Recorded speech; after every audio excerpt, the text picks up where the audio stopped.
In our previous episode in this series on the Song of Ice and Fire, we turned the first page on the story of Jon Snow, detailing his time at Winterfell and the promising beginning to his time as a member of the Night's Watch. Yet, as was often the way in Westeros, things quickly went awry. In this episode, we will recount the latest efforts of the King Beyond the Wall, Mance Rayder, to bring his people south of the Wall with a certain bastard of Winterfell in tow. A tale which dovetails with the continued decline of the Night's Watch, a situation which culminated in the runt of the Stark's litter having to make one of the hardest choices of his young life. While Jon had worked his way into the ranks of the Free Folk as an undercover spy for the Night's Watch, the position of the Night's Watchman on the expedition beyond the Wall soon proved to be untenable. Lord Commander Jeor Mormont sent out search parties to ascertain the wildlings' position, while ordering the rest of his men to refortify their position. However, the works conducted on the already lackluster defences would prove to be little more than a mild inconvenience for what was to come. While Jeor waited for the last of the search parties to return to the main force, a horde erupted from the winter mists, hundreds of wights, ranging from reanimated humans to animals, assaulting the Fist. The Watchmen quickly formed a defensive line, with archers upon the Fist repeatedly firing volleys into the trudging horde of wights. Yet, to their fear and dismay, this had little effect on their undead foes, who continued their interminable ascent. As they did so, the wights began to fall upon the defenders, making quick work of what had already been a meagre force. Lord Commander Mormont soon realized the situation was a desperate one. In a Hail Mary maneuver, he gathered a cadre of 50 men and broke through the never-ending tide of wights that continued to assail the fortification.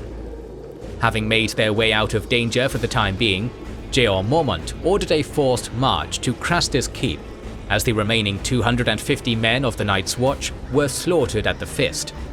The Free Folk would come upon this scene soon after. Gazing lachrymosely upon the corpses, the King Beyond the Wall would highlight the futility of the defence mounted at the Fist of the First Men. Had I been fool enough to storm this hill, I might have lost 5 men for every crow I slew, and still counted myself lucky. But when the dead walk, walls and stakes and swords mean nothing. Although Jon feared for his friends, who may have lay amongst the ranks of the dead at the Fist, he shirked not the oath he had sworn to Corin prior to his death. Continuing his defector's facade, he attempted the mission which Mance presented to him, agreeing to go south of the Wall with Ygritte as they joined the company commanded by Styr and Jarl for the treacherous crossing. Here, in what was to prove an uncharacteristic lapse of heart, Jon fell in love with Ygritte and broke his vow of chastity. Meanwhile, by the time the remaining 44 Night's Watchmen had completed their forced retreat to Craster's Keep, most of the survivors began to question the leadership of Lord Commander Mormont. Trapped within the hall due to horrific weather conditions raging outside, a further 4 men died, while another 8 were left incapacitated by way of wounds previously sustained or illness. This left a force of 32 men who were still capable of fighting, all of whom soon began to strain Craster's resources and patience. The tension came to a head when such members of the Watch demanded more food from Craster. When this was tersely turned down, they lost their temper and called Craster a bastard. Sufficiently angered, Craster vaulted the table to assault the Blackcloaks. Almost immediately, his throat was slit by a watchman, Dirk. Dirk then placed the still bloody knife to the throat of one of Craster's wives, demanding that she show them where the food stores were kept. Lord Commander Mormont attempted to intervene, demanding that Dirk unhand the woman. Here the altercation became a mutiny. Garth of Greenaway stood in his way, while Ollo Lophand stabbed his commander in the stomach. The chaos that ensued resulted in the death of several brothers, among them the Lord Commander, with a dozen loyalists returning to Castle Black to inform the now leaderless Watch of what had transpired upon the Great Ranging. Meanwhile, Jon successfully scaled the wall. Others in his party were unsuccessful and plunged thousands of feet to their deaths. The survivors of the party would then descend at Greyguard, entering the Gift. At this point, John was forced to make another difficult decision that was to haunt him in the days to come: whether he should abandon Ygritte, the love of his life, and return to the Watch, or embrace his lover, forever turning his back on the oaths he had sworn to the Brotherhood. This decision was effectively made for him when the company came to the abandoned Queenstown, and Styr ordered Jon to kill an elderly man who had been unable to evacuate the condemned village.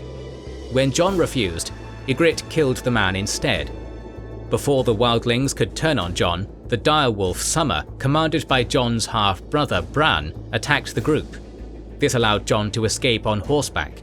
However, he was wounded in the attempt as an arrow shaft pierced his leg during the escape. Further south, Robb Stark, the king in the north, was heading towards the twins and deliberating upon his potential successor.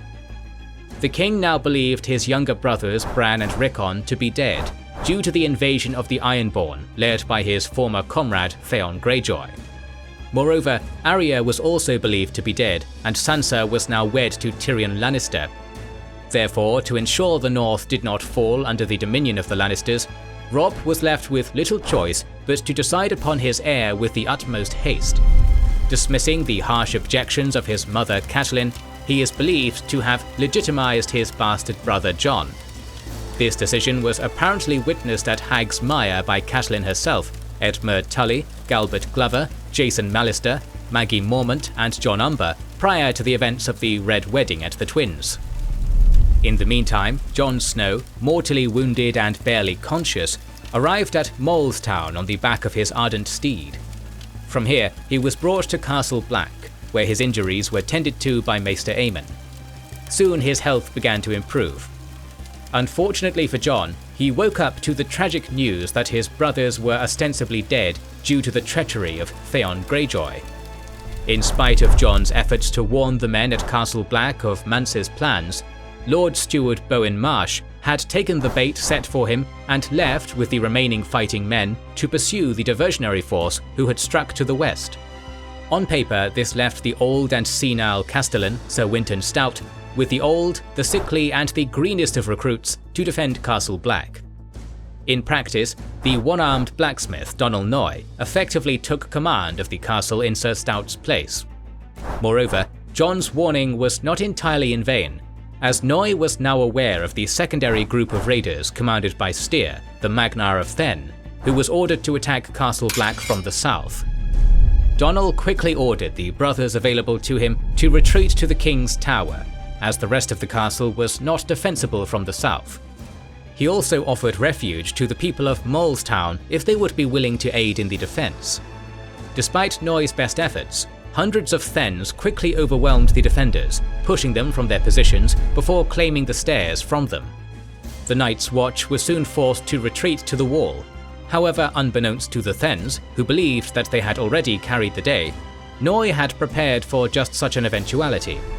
He had previously drenched the last landings with oil and ordered his smaller force to loose flaming arrows upon the steps, which caused the Thenns to die to a man.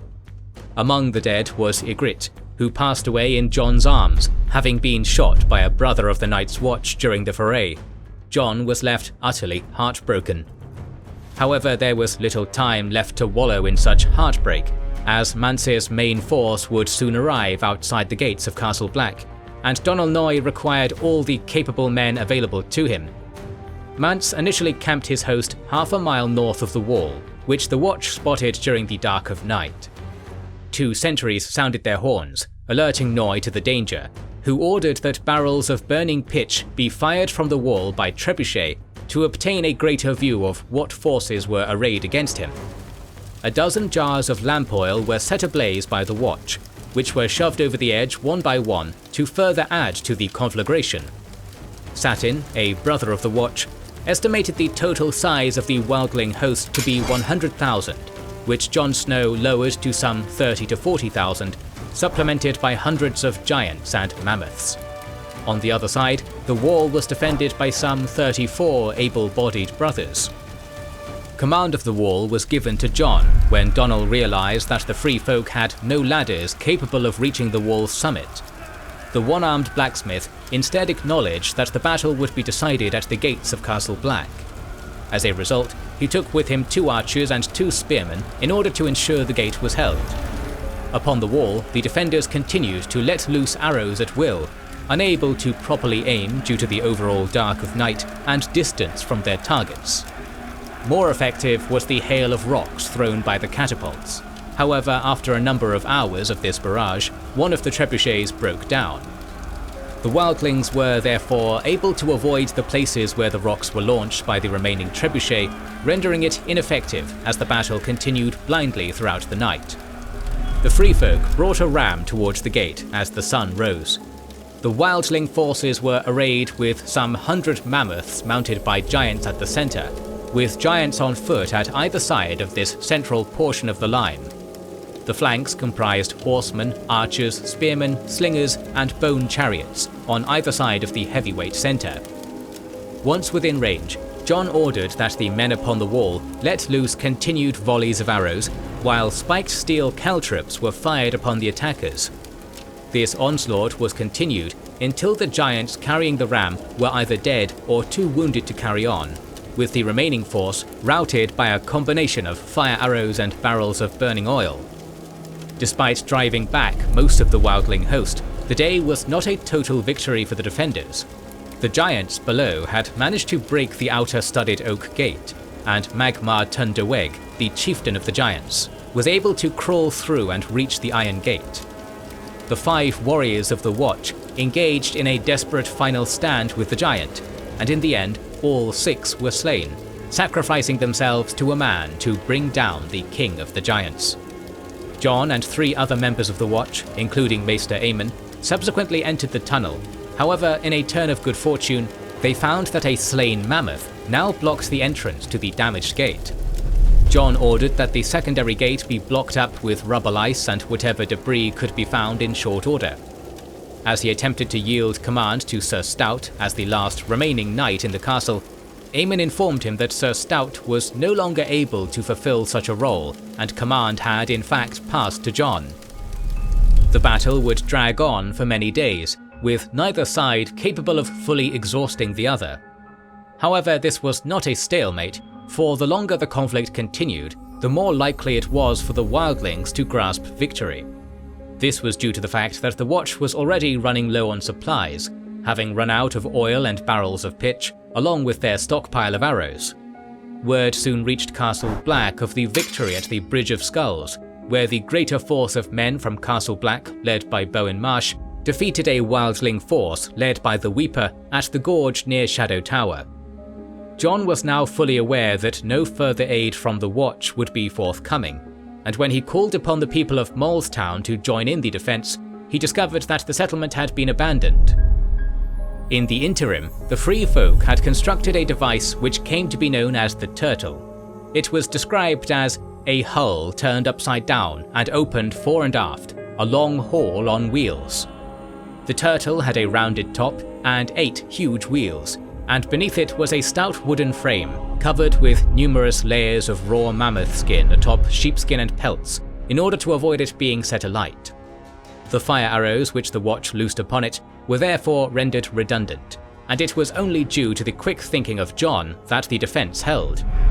Realizing that this huge siege engine could be crushed as it drew close enough, John sought out the aid of Gren, Owen the Oaf and kegs, and with them pushed 4 stout oaken barrels filled with crushed rocks off the side of the wall. This caused the wildlings to flee as the Turtle splintered from the front, leaving the Free Folk attempting to clear the debris vulnerable to a barrage of arrows. This had bought the Watch time in their defense of the wall, yet this was but a momentary respite in the unfurling onslaught which had been loosed upon them, as the Watch now stood alone, or so it seemed. The next few videos in this series will conclude the tale of Jon Snow up until the events of the Winds of Winter. In the meantime, we're planning to cover the battles of many other fantasy, sci-fi and space opera universes, so make sure you have subscribed and pressed the bell button. Please consider liking and sharing, as it helps immensely, and don't forget to comment. We'll try to read and respond to every comment, as we want to know what you think about this video and which videos you hope to see in the future. This is the Wizards and Warriors channel, and we'll catch you on the next one.